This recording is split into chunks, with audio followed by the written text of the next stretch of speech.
Sophie Etienne est une enseignante que l'on aurait tous aimé avoir comme prof. Une volonté hors du commun pour permettre à ses élèves d'aimer la musique, mais pas seulement.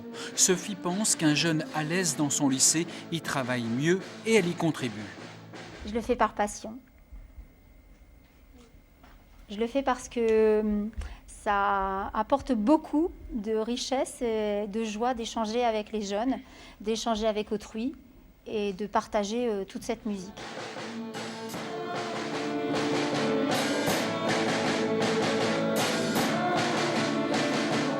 Sophie Etienne a ouvert la section musicale de son lycée il y a 10 ans.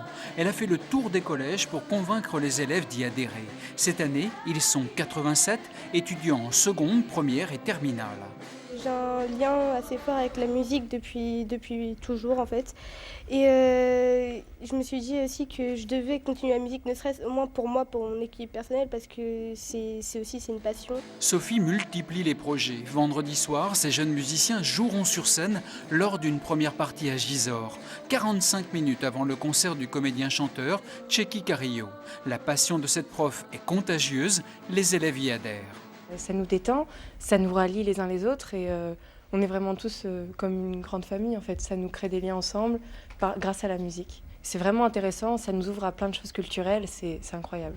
Les apprentis musiciens assistent à des concerts, à des festivals à Paris. En mars, une trentaine d'élèves partira à New York. Ils se produiront sur scène lors d'une comédie musicale.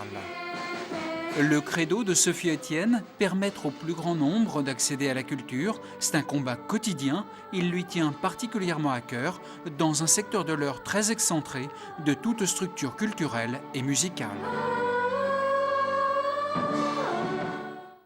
Prendre le large en mouvement, voilà ce que propose le festival de danse Fahrenheit. La directrice du Centre national chorégraphique du Havre, Haute-Normandie, a concocté une programmation variée et tournée vers la création contemporaine. Voyez le reportage d'Isabelle Gann et de Danilo Comodi. La danse contemporaine a bien des facettes. Par exemple, elle peut nous guider dans une exposition. Puis on va fermer les yeux, 5 secondes. Une lecture qui abandonne l'intellect pour privilégier la sensibilité. Est-ce qu'on voit la même chose quand on tourne dans l'autre sens?